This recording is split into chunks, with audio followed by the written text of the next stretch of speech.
సంచలనం సృష్టించిన ఫోన్ అక్రమ ట్యాపింగ్ కేసులో కీలక పరిణామం చోటు చేసుకుంది. విచారణకు హాజరు కావాలని మాజీ సీఎం కేసీఆర్ కు సిట్ 160 సిఆర్పీసీ కింద మరోసారి నోటీసులు ఇవ్వాలని సిట్ నిర్ణయించింది. ఎల్లుండి మధ్యాహ్నం 3 గంటలకు నందినగర్లోని నివాసంలో విచారణ చేయనున్నట్టు సమాచారం. విచారణకు రావాలని గురువారమే సిట్ నోటీసులు ఇవ్వగా కేసీఆర్ వెంటనే స్పందించారు. మున్సిపల్ ఎన్నికల నేపథ్యంలో మరో తేదీ ఇవ్వాలని కోరారు. అందుకో సిట్ సుముఖత వ్యక్తం చేసింది. ఈ నేపథ్యంలో రెండో విడత నోటీసు ఇచ్చేందుకు రంగం సిద్ధం చేసింది. తనను ఎర్రవల్లిలోనే విచారించాలన్న కేసీఆర్ విజ్ఞప్తిని సిట్ తిరస్కరించింది. కేసీఆర్ విజ్ఞప్తిపై సిట్ అధికారులు న్యాయ సలహా తీసుకున్నారు. నందినగర్లోని ఆయన నివాసంలోనే విచారించాలని సిట్ అధికారులు నిర్ణయించినట్లు సమాచారం. ఇదే అంశానికి సంబంధించి మరిన్ని అప్డేట్స్ మా ప్రతినిధి సైదులు అందిస్తారు. సైదులు. మౌనిక, ఫోన్ ట్యాపింగ్ కేసులో మనకి బీఆర్ఎస్ అధినేత గులాబీ దళపతి కేసీఆర్ కి నోటీసులు ఇచ్చిన సంగతి అందరికీ తెలిసిన విషయమే. దానికి సంబంధించి ఆయన సిట్ అధికారులకు కేసీఆర్ రిప్లై కూడా ఇవ్వడం జరిగింది.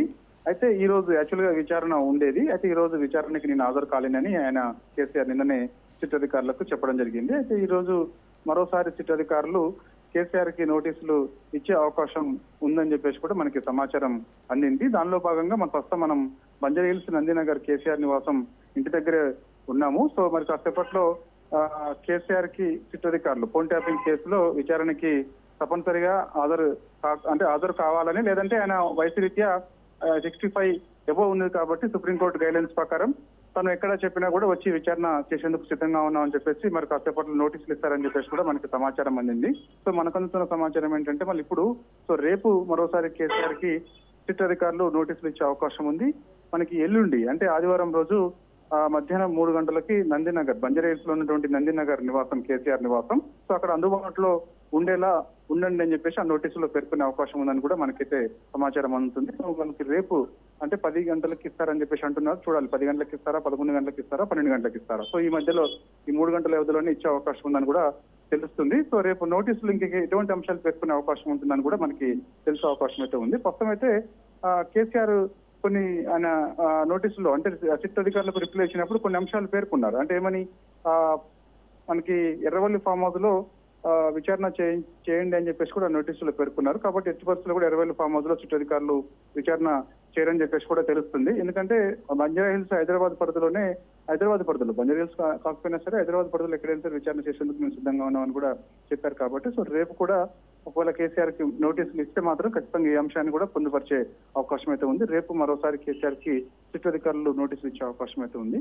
కాకపోతే అది ఎల్లుండి మళ్ళా మనకి మధ్యాహ్నం 3 గంటల నుంచి మరి ఏ సమయం వరకు విచారణ చేస్తారో ఏందో తెలియదు, కానీ రేపు మాత్రం అనేక అంశాలు నోటీసులు పేర్కొనే అవకాశం కూడా ఉందని కూడా మనకు సమాచారం అందుతుంది. Right Saidulu, thank you.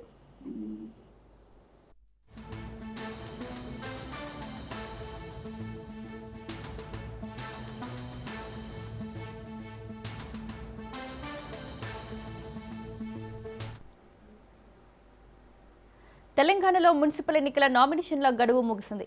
సాయంత్రం 5 గంటల వరకు క్యూ లైన్లో ఉన్న అభ్యర్థులకు నామినేషన్లు వేయడానికి ఛాన్స్ ఇచ్చారు. జనవరి 31న నామినేషన్లను పరిశీలిస్తారు. ఫిబ్రవరి 3 వరకు నామినేషన్ల ఉపసంహరణకు గడువు ఉంది. అదే రోజు ఫైనల్ అభ్యర్థులకు గుర్తులు కేటాయిస్తుంది ఈసీ. ఫిబ్రవరి 11న మున్సిపల్ ఎన్నికలకు పోలింగ్ జరగనుండగా 13న కౌంటింగ్ జరుగుతుంది.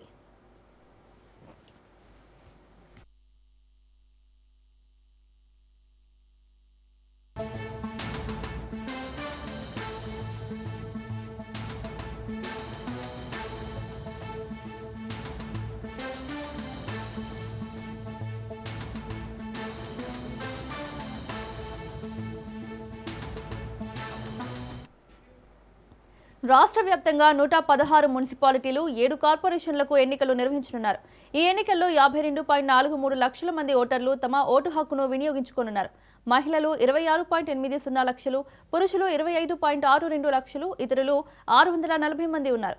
మొత్తం 2,996 వార్డులకు ఎన్నికలు నిర్వహిస్తుండగా 8,203 పోలింగ్ కేంద్రాలు ఏర్పాటు చేశారు. ఓట్ల కౌంటింగ్ కోసం 136 కౌంటింగ్ కేంద్రాలు ఏర్పాటు చేశారు.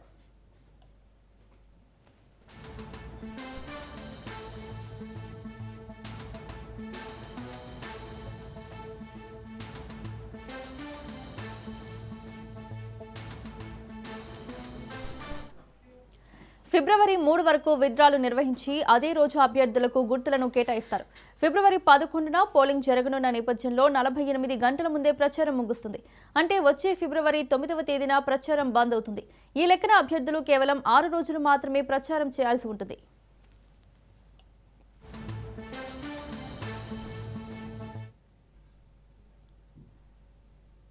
తెలుగు రాష్ట్రాల మధ్య నదీ జల వివాదాలపై ఏర్పాటైన కేంద్ర జల వివాదాల పరిష్కార కమిటీ సమావేశం జరిగింది.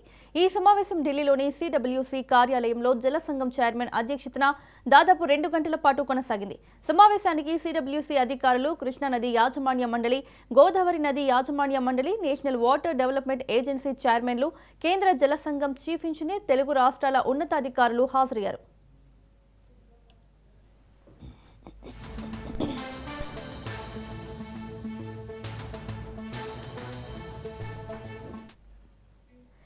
తెలంగాణ తరపున 12 అంశాలను చర్చకు ప్రతిపాదించినట్లు తెలంగాణ ఇరిగేషన్ సెక్రటరీ రాహుల్ బుజ్జా తెలిపారు.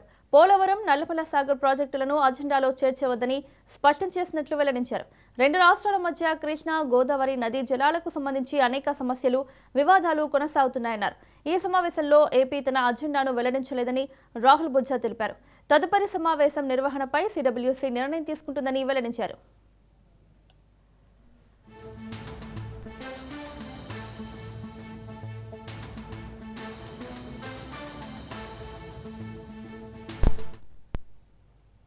ఢిల్లీలో జరిగిన జల వివాదాల కమిటీ మీటింగ్ పేరుకు మాత్రమేనన్నారు హరీష్ రావు. పోలవరం, నల్లమల సాగర్ పరిష్కారం కోసమే సమావేశం నిర్వహించారని తెలిపారు. సుప్రీంకోర్టులో చెల్లని పిటిషన్ వేసి రిట్ను వాపసు తీసుకున్నారని అన్నారు. 200 టీఎంసీల గోదావరి జలాలు ఏపీకి తరలించుకుపోయే కుట్ర జరుగుతోందని విమర్శించారు. పథకం ప్రకారమే పోలవరం, నల్లమల సాగర్కు రేవంత్ రెడ్డి సహకరిస్తున్నారని హరీష్ రావు ధ్వజమెత్తారు. చెప్పినట్లు ప్రాంతం వాడే తెలంగాణకు చేస్తున్నటువంటి ద్రోహం ఈరోజు నేను బయట పెడతా ఉన్నా. దేశ రాజధాని ఢిల్లీ కేంద్రంగా తెలంగాణకు జరగబోతున్నటువంటి ద్రోహాన్ని పసిగట్టి బయటపెట్టి దాన్ని నివారించేటువంటి ప్రయత్నం చేస్తూ ఉన్నాం. ఒకవేళ ఆ తప్పు జరిగితే తెలంగాణ నీటి చరిత్రలో ఈరోజు ఒక బ్లాక్ డేగా నిలిచిపోతుంది. గోదావరి జలాల అక్రమ తరలింపు విషయంలో బీఆర్ఎస్ పార్టీ మొదటి నుంచి కూడా ఈ రాష్ట్ర ప్రభుత్వాన్ని అప్రమత్తం చేస్తూనే వస్తుంది. నేను గతంలో కూడా డాక్యుమెంట్స్ కూడా బయట పెట్టాను. ఎందుకు అంటే మేము మాట్లాడు బ్యాక్ డేట్లో ఉత్తరాలు పంపుడు, ఇవన్నీ మీకు గతంలో కూడా పంపిన. నేను ఇదే భవన్లో ప్రెస్ మీట్ పెట్టంగానే ఒక 3 అవర్స్లో నిన్న డేట్తో ఉత్తరం రాస్తాడు ఉత్తమ్ కుమార్ రెడ్డి. మాకేమో స్టేట్ ఇంట్రెస్ట్ కనుక వాళ్ళకు పట్టింపు లేదు. మేము పదే పదే ఆ విషయాలు బయట పెడుతూ రాష్ట్ర ప్రభుత్వాన్ని మేము అప్రమత్తం చేస్తుంటే ఇంకేదో ఫేస్ సేవింగ్ కోసం బ్యాక్ డేట్లు వేసి నా ప్రెస్ మీట్ అయినాక 5 గంటలకు, 3 గంటలకో, 4 గంటల తర్వాత ఇన్ని ప్రెస్ నోట్లు, లెటర్లు కేంద్ర ప్రభుత్వానికి ఈ రాష్ట్రం రాసింది. డాక్యుమెంట్స్ కూడా అన్ని నేను రిలీజ్ చేస్తున్నా. తెలంగాణ సాధించిన పార్టీగా రాజకీయాల కంటే కూడా ఈ రాష్ట్రము, ఈ రాష్ట్ర ప్రయోజనాలు, ఈ రాష్ట్ర ప్రజల మంచి చెడే మాకు చాలా ముఖ్యం. Because we are the fighters, we are the achievers of the state of Telangana. అందువల్ల మాకేముంటుంది, ఈ రాష్ట్రం బాగుండాలి, రాష్ట్ర ప్రజలు బాగుండాలనేదే మాది ప్రాధాన్యత. రాజకీయాలు అనేది 2వ ప్రాధాన్యత మాకు. కాళోజీ గారు ముందే చెప్పినట్లు ప్రాంతం వాడే తెలంగాణకు చేస్తున్నటువంటి ద్రోహం ఈరోజు నేను బయట పెడతా ఉన్నా. దేశ రాజధాని ఢిల్లీ కేంద్రంగా తెలంగాణకు జరగబోతున్నటువంటి ద్రోహాన్ని పసిగట్టి బయటపెట్టి దాన్ని నివారించేటువంటి ప్రయత్నం చేస్తూ ఉన్నాం. ఒకవేళ ఆ తప్పు జరిగితే తెలంగాణ నీటి చరిత్రలో ఈరోజు ఒక బ్లాక్ డేగా నిలిచిపోతుంది. గోదావరి జలాల అక్రమ తరలింపు విషయంలో బీఆర్ఎస్ పార్టీ మొదటి నుంచి కూడా ఈ రాష్ట్ర ప్రభుత్వాన్ని అప్రమత్తం చేస్తూనే వస్తుంది. నేను గతంలో కూడా డాక్యుమెంట్స్ కూడా బయట పెట్టాను. ఎందుకు అంటే మేము మాట్లాడు బ్యాక్ డేట్లో ఉత్తరాలు పంపుడు, ఇవన్నీ మీకు గతంలో కూడా పంపిన. నేను ఇదే భవన్లో ప్రెస్ మీట్ పెట్టంగానే ఒక 3 అవర్స్లో నిన్న డేట్తో ఉత్తరం రాస్తాడు ఉత్తమ్ కుమార్ రెడ్డి. మాకేమో స్టేట్ ఇంట్రెస్ట్ కనుక వాళ్ళకు పట్టింపు లేదు. మేము పదే పదే ఆ విషయాలు బయట పెడుతూ రాష్ట్ర ప్రభుత్వాన్ని మేము అప్రమత్తం చేస్తుంటే ఇంకేదో ఫేస్ సేవింగ్ కోసం బ్యాక్ డేట్లు వేసి నా ప్రెస్ మీట్ అయినాక 5 గంటలకు, 3 గంటలకో మొద్దు నిద్రపోతుంది ఈ ప్రభుత్వం. కుంభకర్ణుడిలాగా నిద్రపోతా ఉంది. ముళ్ళుగట్టబట్టి పొడిస్తే తప్ప ఈ ప్రభుత్వం నిద్రలేస్తలేదు. అది గోదావరి బనకచెర్ల ప్రాజెక్ట్ అయినా, గోదావరి నల్లమల్ల సాగర్ ప్రాజెక్ట్ అయినా జరిగేది మాత్రం గోదావరి జలాల దోపిడీ, జరిగేది మాత్రం తెలంగాణకు నష్టం. ప్రాజెక్టు పేరు మారింది తప్ప ఆంధ్రప్రదేశ్ జలదోపిడిని మాత్రం ఆపలేదు. ఈ జలద్రోహం విషయంలో కత్తి బాబు గారిది, పొడిచేది రేవంత్ రెడ్డి. వెంకట కేసీఆర్ గారు చెప్పేటోళ్ళు కత్తి ఆంధ్రోళ్ళది, పొడిచేటోడు మనోడే ఉన్నాడు అన్నట్టు ఇవాళ ఈ గోదావరి జలద్రోహం విషయంలో కత్తి బాబు గారిది, పొడిచేటోడు రేవంత్ రెడ్డి గారు. ఇప్పుడు సమైక్య రాష్ట్రంలో ఆనాడు కృష్ణా నదీ జలాల్లో తెలంగాణకు తీరని ద్రోహం చేసింది కాంగ్రెస్. ఈరోజు గోదావరి జలాల్లో కూడా తీరని ద్రోహం చేస్తున్నది నేటి కాంగ్రెస్. ఇది మరో చారిత్రక ద్రోహం. ఈరోజు ఢిల్లీలో జరగబోతున్నటువంటి సమావేశం అది తెలంగాణకు మరణ శాసనం లాంటిది. పోలవరం నల్లమల్ల సాగర్ విషయంలో మొదటి నుంచి కూడా రేవంత్ రెడ్డి గారి ప్రభుత్వం ఒక ప్లాన్డ్ గా ఆంధ్రప్రదేశ్ ప్రభుత్వానికి సహకరిస్తూ వస్తుంది. ఢిల్లీలో మీటింగ్ జరిగినప్పుడు ఆనాడే బీఆర్ఎస్ హెచ్చరించింది మీటింగ్ పోవద్దు నువ్వు అని. పోనంటూనే మీటింగ్ కు పోయిండు. సంతకం పెట్ట అంటూనే సంతకం పెట్టిండు. ఎజెండాలో లేనే లేదని బుకాయించిండు. కమిటీ వెయ్యనే. తెలంగాణ నీటి హక్కుల విషయంలో రాజీ పడే ప్రసక్తే లేదన్నారు మంత్రి ఉత్తమ్ కుమార్ రెడ్డి. ఏపీ ప్రతిపాదించిన పోలవరం బనకచెర్ల లేదా నల్లమల్ల సాగర్ ప్రాజెక్టుకు ఎటువంటి అనుమతులు లేవని స్పష్టం చేశారు. కేవలం రాజకీయ ఉద్దేశాలతోనే బీఆర్ఎస్ నేతలు అవాస్తవాలను ప్రచారం చేస్తూ ప్రజలను భయపెడుతున్నారని ఆయన మండిపడ్డారు. ఢిల్లీలో జరిగిన తాజా సమావేశంలో తెలంగాణ తమ వాదనను బలంగా వినిపించిందని తెలిపారు.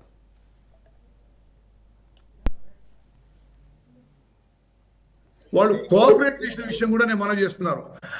వాళ్ళు పలు సందర్భాల్లో మరి ఆనాడు తెలంగాణ ముఖ్యమంత్రి కేసీఆర్ గారు, ఆంధ్రప్రదేశ్ ముఖ్యమంత్రి జగన్మోహన్ రెడ్డి గారు మరి సమావేశాలు చేసుకొని విందులు అనేక మీటింగ్లు చేసుకొని వాళ్ళు చాలా విషయాల్లో తెలంగాణ ఇంట్రెస్ట్ సాక్రిఫైస్ చేసినారు. తెలంగాణ ఇంట్రెస్ట్ కి ద్రోహం చేసిన చెప్పి నేను మనం చేస్తున్నారు. ఈ హరీష్ రావుకి మీ సలహా అవసరం లేదు. హరీష్ రావు ఒక 10 ఏళ్ల పాటు మీరు ఇరిగేషన్ ప్రాజెక్ట్స్ మరి ఇరిగేషన్ శాఖని సర్వనాశనం చేసినారు. మీరు 1,80,000 కోట్లు ఖర్చు పెట్టి ఒక్క ప్రాజెక్టు పూర్తి చేయలేదు. సిగ్గుపడాలి. మీడియా మిత్రులను గమనించాలి. అసలు కాళేశ్వరం ప్రాజెక్ట్ గురించి మాట్లాడేదండి. వాళ్ళు కట్టిన కాళేశ్వరం ప్రాజెక్ట్ లో వాళ్లే మేడిగడ్డ గుండకాయ అన్నారు, వాళ్లే డిజైన్ చేసిండ్రు, వాళ్లే నిర్మాణం చేసిండ్రు, వాళ్ళ కూలిపోయింది. వాళ్ళు మళ్ళీ కాళేశ్వరం ప్రాజెక్ట్ గురించి మాట్లాడితే అది ఎంత వింతగా వికారంగా ఉందో మీరు. ఎంపీ కొండా విశ్వేశ్వరరెడ్డి హాట్ కామెంట్స్ చేశారు. వికారాబాద్ మున్సిపాలిటీలో బీజేపీ గెలుపు ఖాయమైందన్నారు. తెలంగాణలో నెక్స్ట్ బీజేపీ ప్రభుత్వమే అధికారంలోకి వస్తుందని ధీమా వ్యక్తం చేశారు. వికారాబాద్ జిల్లాలోని అన్ని మున్సిపాలిటీల్లో బీజేపీ పార్టీ జెండా ఎగురవేస్తామన్నారు. వికారాబాద్లో స్పీకర్ గడ్డం ప్రసాద్ ఉన్నా ఎవరున్నా బీజేపీ గెలుపును ఆపలేరన్నారు. బీజేపీ కార్యకర్తలు సమన్వయంతో పనిచేయాలన్నారు.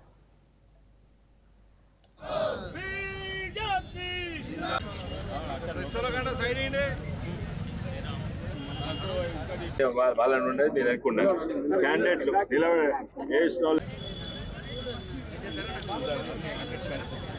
నవీన్ మా బీజేపీ నాయకులు, మా బీజేపీ అభ్యర్థులందరికీ ఈరోజు వికారాబాద్ మున్సిపాలిటీలో మొట్టమొదటిసారి 34 క్యాండిడేట్లు బీజేపీ నిలబడతారు. దేశవ్యాప్తంగా నమ్మకం మోడీ గారి మీద పెరిగింది, బీజేపీ పార్టీ మీద పెరిగింది. అప్పుడు అన్నారు ఎంపీ ఎక్కడ గెలుస్తారని. ఎంపీ గెలిచి చూపెట్టినాం. ఉన్నదా బీజేపీ అన్నారు, ఉన్నదే కాదు ఎంపీ గెలిచి చూపెట్టినాం. మొన్న సర్పంచ్ ఎలక్షన్స్ లా దాదాపు 24 మంది సర్పంచ్ ఉన్నారు. అంతకు ముందు ఎంతుండే? ఒక సర్పంచ్ ఉండే. 1 నుంచి 24 పెరిగినాం.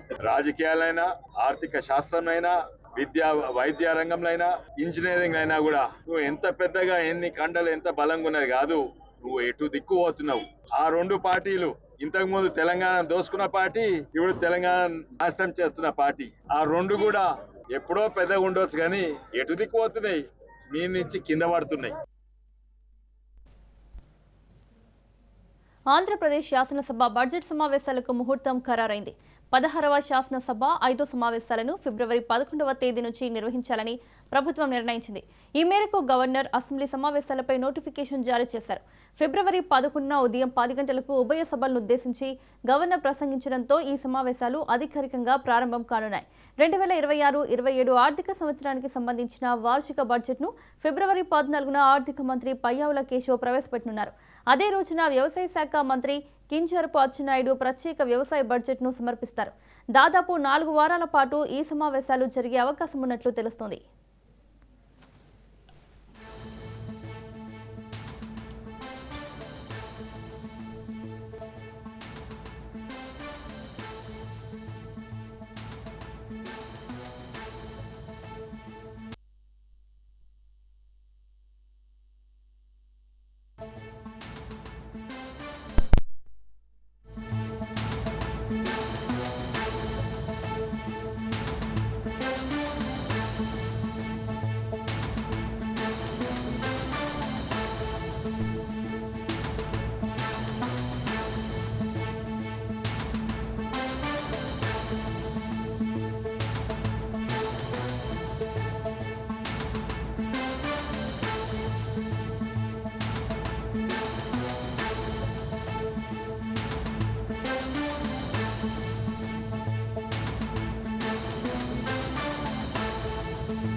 కేసీఆర్ కు సిట్ మళ్లీ నోటీసులు ఇచ్చింది. నందినగర్లో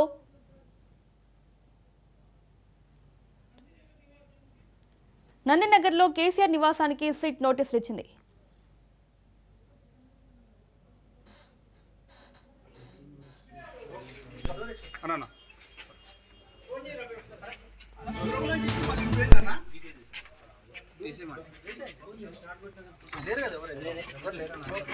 ఎప్పుడన్నా ఇచ్చారనా అన్న విచారణ ఎప్పుడన్నా విచారణ ఎప్పుడన్నా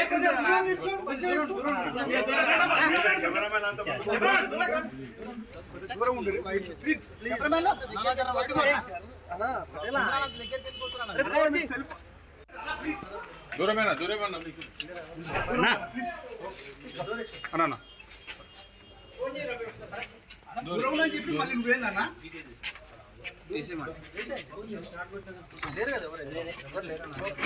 ఎప్పుడన్నా ఇచ్చారనా అన్న విచారణ ఎప్పుడన్నా విచారణ ఎప్పుడన్నా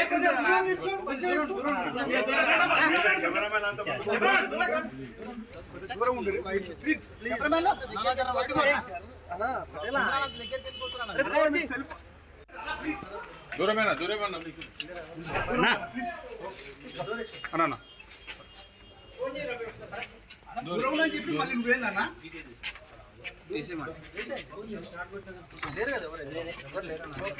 ఎప్పుడన్నా ఇచ్చారనా అన్న విచారణ ఎప్పుడన్నా విచారణ ఎప్పుడన్నా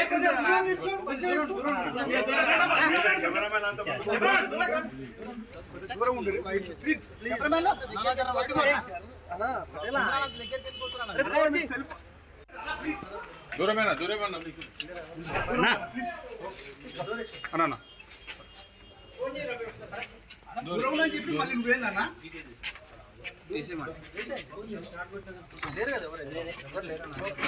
ఎప్పుడన్నా ఇచ్చారనా అన్న విచారణ ఎప్పుడన్నా విచారణ ఎప్పుడన్నా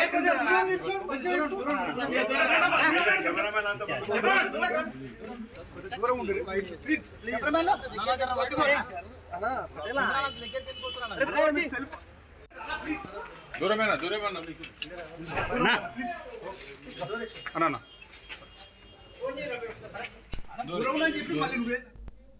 కేసీఆర్ కు సిట్ మళ్లీ నోటీసులు ఇచ్చింది. నందినగర్లో కేసీఆర్ నివాసానికి సిట్ నోటీసులు ఇచ్చింది.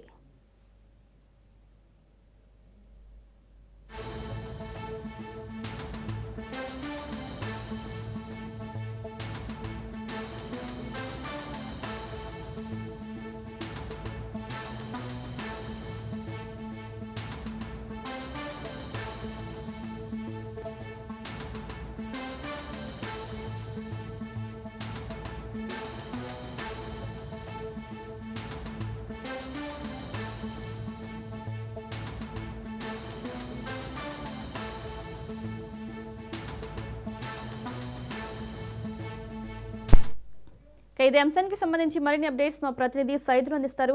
సైదులు, కేసీఆర్ కు సిట్ మళ్లీ నోటీసులు ఇచ్చినట్టు తెలుస్తోంది. నందినగర్లో ఉన్న కేసీఆర్ నివాసానికి నోటీసులు ఇచ్చినట్లుగా తెలుస్తోంది. డీటెయిల్స్ ఏంటి? మౌనిక, కొద్దిసేపటి క్రితమే ఫోన్ ట్యాపింగ్ కేసులో సిట్ అధికారులు నందినగర్ లో ఉన్నటువంటి కేసీఆర్ నివాసానికి రావడం జరిగింది. ఇక్కడ కేసీఆర్ నివాసం దగ్గర ఎవరు లేకపోవడంతో కేసీఆర్ నివాసానికి సిట్ అధికారులు నోటీసులు అందించారు. అయితే ఆ నోటీసుల్లో కొన్ని అంశాలు పేర్కొన్నారు. ముఖ్యంగా ఎల్లుండి అంటే మనం ఆదివారం రోజు 1వ తారీఖు రోజు మధ్యాహ్నం 3 గంటలకి విచారణ ఉంటుందని చెప్పేసి కూడా ఆ నోటీసుల్లో పేర్కొన్నారు. ఇక కేసీఆర్ చేసినటువంటి కొన్ని సూచనలు ఏవైతే ఉన్నాయో, ఎర్రవల్లి వ్యవసాయ క్షేత్రంలో విచారణ చేస్తాం అంటే దానికి అంగీకరిస్తానని చెప్పేసి కూడా కేసీఆర్ చెప్పారు. కాబట్టి దాన్ని మేము తిరస్కరిస్తున్నాం అని చెప్పేసి కూడా నోటీసుల్లో పేర్కొనడం జరిగింది. కాబట్టి హైదరాబాద్ పరిధిలో ఎక్కడైనా సరే మేము విచారణ చేయడానికి సిద్ధంగా ఉన్నామని చెప్పేసి కూడా చెప్పారు. కాబట్టి ఖచ్చితంగా వితౌట్ ఫైల్ తోటి 1వ తారీఖు రోజు అంటే మనకి ఫిబ్రవరి 1వ తారీఖు రోజు ఆదివారం వస్తుంది. సో ఆదివారం మధ్యాహ్నం 3 గంటలకి ఖచ్చితంగా విచారణ ఉంటుందని చెప్పేసి కూడా నోటీసుల్లో పొందుపరచడం జరిగింది. అయితే ఇక్కడ కేసీఆర్ నివాసం దగ్గర సిబ్బంది ఎవరు కూడా లేరు. అయితే వాస్తవంగా వాళ్ళ సిట్ అధికారులు రేపు వస్తారని చెప్పేసి కూడా మనం కొద్దిసేపటి క్రితం కూడా భావించాము. కానీ అనూహ్యంగా ఒక్కసారిగా సిట్ అధికారులు ఇద్దరు నేరుగా కేసీఆర్ నివాసానికి వచ్చారు. ఇక్కడ వెహికల్ దిగి వెంటనే లోపలికి వెళ్ళారు. అక్కడ ఉన్నటువంటి సిబ్బందితో మాట్లాడారు. ఎవరున్నారు ఇంట్లో అని చెప్పేసి కూడా అడిగారు. ఎవరు లేరని చెప్పడంతో సిబ్బంది వెంటనే గేట్ ఓపెన్ చేయండి అని చెప్పేసి కూడా సిట్ అధికారులు చెప్పారు. వెంటనే వాళ్ళు గేట్ ఓపెన్ చేశారు. గేట్ ఓపెన్ చేసిన తర్వాత నేరుగా సిట్ అధికారులు కేసీఆర్ నివాసం లోపలికి వెళ్ళారు. వెళ్ళిన తర్వాత అక్కడ నోటీసులు అంటించారు. అంటించి ఇంకెవరైనా ఉన్నారా అని చెప్పేసి కూడా అక్కడ ఉన్నటువంటి సిబ్బందిని అడిగారు. ఇక్కడ ఎవరు లేరు, మేమే ఉన్నామని చెప్పేసి కూడా సిబ్బంది చెప్పారు. సరే ఓకే అని చెప్పేసి ఆ నోటీసులు వెంటనే అక్కడ అంటించిన తర్వాత ఎవరైనా ఉన్నారేమో అని చెప్పేసి కూడా వెనక్కి లోపలికి వెళ్ళి చూశారు. పై స్థాయి వాళ్ళు ఎవరైనా ఉన్నారా ఇక్కడ అని చెప్పేసి ఆరా తీశారు. ఎవరు కూడా లేకపోవడంతో ఆ నోటీసులు అక్కడ అంటించిన తర్వాత అక్కడ నుంచి ఇప్పుడే జస్ట్ నవ్వు వెళ్ళిపోయారు. అంటే మీడియాతో మాట్లాడేందుకు వాళ్ళు ఆసక్తి చూపలేదు. ఒక్క మాట కూడా అసలు విచారణ ఈ విషయంలో కూడా ఏ మాత్రం కూడా మీడియాతో ఒక్క మాట కూడా మాట్లాడలేదు. వచ్చారు, లోపలికి వెళ్ళారు, ఎవరైనా ఉన్నారా అని చెప్పేసి కూడా ఆరాధించారు. ఎవరు లేరని చెప్పేసి కూడా కేసీఆర్ నివాసం దగ్గర ఉన్నటువంటి కొంతమంది సిబ్బంది చెప్పడంతో వెంటనే నోటీసులు కేసీఆర్ నివాసానికి అంటించారు. అంటించిన తర్వాత వెంటనే మీడియాతో మాట్లాడకుండా వెళ్ళిపోయారు. అయితే అక్కడ అంటించినటువంటి నోటీసులు మనం చూసినట్టుగా అయితే ఖచ్చితంగా మనం ఈ ఫిబ్రవరి 1వ తారీఖు రోజు ఆదివారం మధ్యాహ్నం అందుబాటులో ఉండాలి. అది కూడా హైదరాబాద్ పరిధిలో ఎక్కడైనా సరే, నందినగర్ ఇంకెక్కడైనా సరే, బంజారా హిల్సా, జూబ్లీ హిల్సా, మాదాపూర్, హైటెక్ సిటీ, అస్సాం ఎక్కడైనా సరే అందుబాటులో ఖచ్చితంగా హైదరాబాద్ సరౌండింగ్ లో అందుబాటులో ఉంటే మేము విచారణ చేస్తాం. ఎందుకంటే వయసు రీత్యా ఒకవేళ మీరు పోలీస్ స్టేషన్ కి ఒకవేళ మీరు వస్తామంటే జూబ్లీ హిల్స్ పోలీస్ స్టేషన్ లో విచారణ చేస్తాము. లేదంటే మాత్రం మేమే స్వయంగా వచ్చి హైదరాబాద్ పరిధిలో ఎక్కడైనా సరే విచారణ చేయడానికి మేము సిద్ధంగా ఉన్నామని చెప్పేసి కూడా ప్రత్యేకించి అందులో పేర్కొన్నారు. దాని తర్వాత కొన్ని అంశాలు పేర్కొన్నారు. ఇంతకుముందు మనం చెప్పినట్టుగా ఏమని గతంలో అంటే నిన్న కేసీఆర్ సిట్ అధికారులకి రిప్లై ఇచ్చినప్పుడు ఎర్రవల్లి వ్యవసాయ క్షేత్రంలో విచారణ చేస్తానంటే ఓకే అని చెప్పేసి కూడా చెప్పారు. కాబట్టి దాన్ని ఇప్పుడు ఇచ్చినటువంటి నోటీసులో ఆ అంశం కూడా పేర్కొన్నారు. ఏమని తిరస్కరిస్తున్నాము ఆ అంశాన్ని, ఎందుకంటే హైదరాబాద్ పరిధిలోనే నందినగర్ లో మీ నివాసం ఉంది కాబట్టి సో ఇక్కడ విచారణ చేసేందుకు మేము సిద్ధంగా ఉన్నామని చెప్పేసి కూడా అందులో ప్రత్యేకించి పేర్కొన్నారు. కాబట్టి సో ఇక ఖచ్చితంగా ఒకవేళ కేసీఆర్ మాత్రం ఈసారి మనకి విచారణకి ఒకవేళ జూబ్లీ హిల్స్ పోలీస్ స్టేషన్ కి హాజరవుతే ఓకే, లేదంటే మాత్రం ఖచ్చితంగా హైదరాబాద్ పరిధిలో అంటే నందినగర్ లో కేసీఆర్ నివాసం ఉన్నప్పటికీ అది కాకుండా ఇంకెక్కడైనా సరే సూచన చేస్తే మాత్రం ఖచ్చితంగా సిట్ అధికారులు అక్కడికి వచ్చి కేసీఆర్ ని విచారణ చేసే అవకాశం అయితే ఉంటుంది. ప్రస్తుతం అయితే ఇక్కడ ఎవరు కూడా లేరు. అంటే ఇక్కడ కేసీఆర్ నివాసం దగ్గర సిబ్బంది ఎవరు లేరు, మాట్లాడడానికి కూడా ఎవరు ముందుకు రావడం లేదు. సో సిట్ అధికారులు వచ్చారు, ఒక 5 నిమిషాల వ్యవధిలోనే ఇక్కడ నుంచి వెళ్ళిపోయారు. వచ్చారు, నోటీసులు ఇంటికి అందించారు, అక్కడ నుంచి వెంటనే వెళ్ళిపోయారు.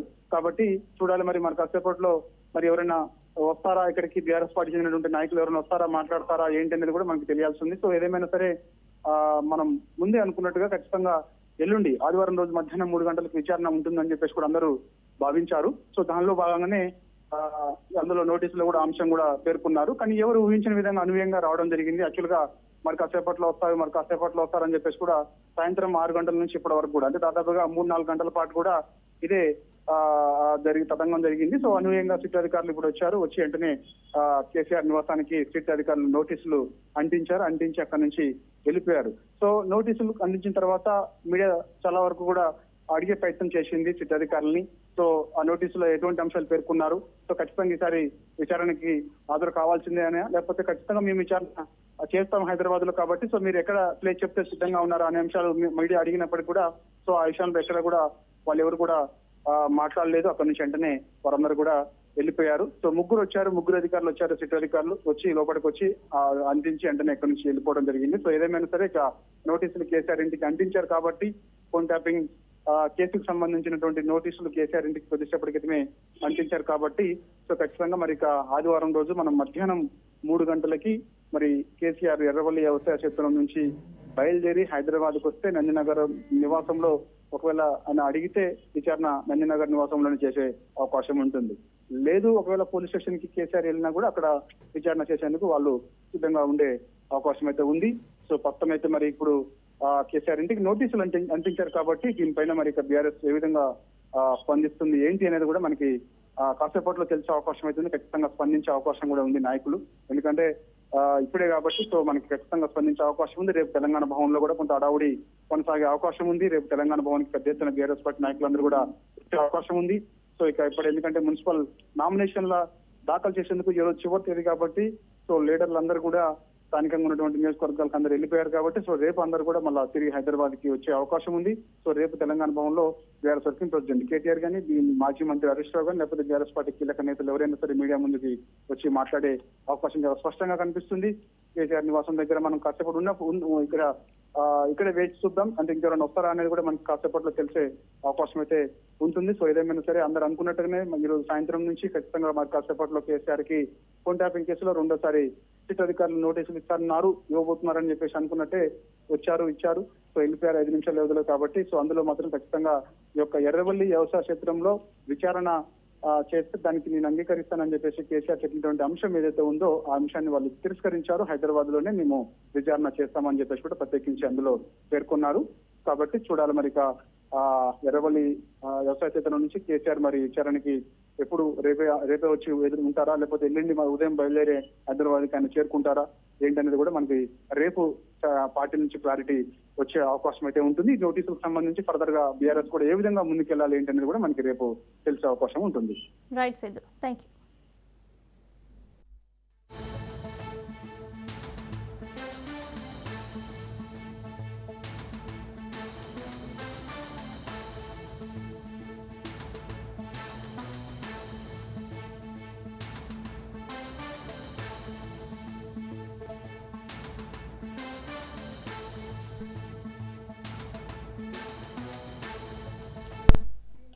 ఫోన్ ట్యాపింగ్ కేసులో కీలక పరిణామం చోటు చేసుకుంది. కేసీఆర్ కు మరోసారి సిట్ నోటీసులు జారీ చేసింది.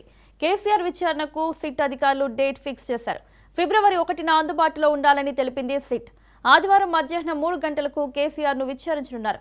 ఫోన్ ట్యాపింగ్ కేసు విచారణను ఎర్రవల్లిలోని తన ఫామ్ హౌస్ లో నిర్వహించాలని కోరిన బీఆర్ఎస్ అధినేత మాజీ సీఎం కేసీఆర్ విజ్ఞప్తిని సిట్ తిరస్కరించింది. నివాసంలో కేసీఆర్ ను విచారించనుంది. ఈ మేరకు కేసీఆర్ కు సిట్ నోటీసులు ఇచ్చింది. ఫిబ్రవరి 1 మధ్యాహ్నం 3 గంటలకు హైదరాబాద్ నందీనగర్ నివాసంలో విచారణ చేపడతామని తెలిపింది. విచారణకు హాజరు కావాలని కేసీఆర్ కు సిట్ అధికారులు ఆదేశాలు జారీ చేశారు. ఇదే అంశానికి సంబంధించి మరిన్ని అప్డేట్స్ మా బ్యూరో చీఫ్ రాజిరెడ్డి అందిస్తారు. రాజిరెడ్డి, కొద్దిసేపటి క్రితమే నందినగర్ లో ఉన్నటువంటి కేసీఆర్ నివాసం వద్ద సిట్ అధికారులు నోటీసులు వారి ఇంటికి అతికించి వెళ్లారు. ఎట్టి పరిస్థితుల్లో కూడా నందినగర్ లో ఉన్నటువంటి నివాసంలోనే విచారణకు అటెండ్ కావాలి. ఆదివారం నాడు అనగా 1వ తేదీ 3 గంటల సమయంలో మధ్యాహ్నము విచారణ ఖచ్చితంగా హాజరు కావాల్సిందే. పోలీస్ స్టేషన్ పరిధిలోనే ఈ యొక్క విచారణ ఖచ్చితంగా జరగవలసిందే. అందులో భాగంగానే ఏదైతే అడ్రస్ ఉందో ఆ అడ్రస్ కే మేము నోటీసులు ఇచ్చాము. అందులో భాగంగానే నందినగర్ అడ్రసే రికార్డ్ అయి ఉన్న దృష్టిలో ఆ ఇంటిలోనే విచారణ జరగాలి. అంతేకాకుండా పోలీస్ స్టేషన్ పరిధి ఏదైతే ఉంటుందో ఆ పరిధిలోనే విచారణ జరగాలి అనేది కూడా సిట్ చెప్తున్నటువంటి పరిస్థితి. ఆ నోటీసులో కూడా అదే అంశాన్ని పేర్కొన్నారు. అయితే 65 సంవత్సరాలు పైబడినటువంటి వాళ్లకు వెసులుబాటు కల్పించాలి అనేది కూడా ఒక రాజ్యాంగంలో ఒక నిబంధన ఉంది. మొదటగా సిట్ అధికారులు కూడా హైదరాబాద్ పరిసర ప్రాంతాల్లో మీకు ఎక్కడ వీలైతే అక్కడ విచారణ చేయడానికి సిద్ధంగా ఉన్నామని చెప్పారు. అయితే కేసీఆర్ మున్సిపల్ ఎన్నికలు ఉన్నటువంటి తరుణంలో మేము ఇప్పుడు విచారణకు హాజరు కాలేము, కాస్త గడువు కావాలన్నారు. అయితే సిట్ మరోసారి ఈ నెల 1వ తేదీన అంటే ఫిబ్రవరి 1వ తేదీన విచారణకు హాజరు కావాల్సిందే. అది కూడా నందినగర్ నివాసంలో విచారణకు హాజరు కావాలని నోటీసులు ఇంటికి అతికించారు. మరి కేసీఆర్ ఎలాంటి నిర్ణయం తీసుకోబోతున్నారు అనేది కూడా సర్వత్రా ఉత్కంఠ అయితే నెలకొంది. Right Rajireddy, thank you.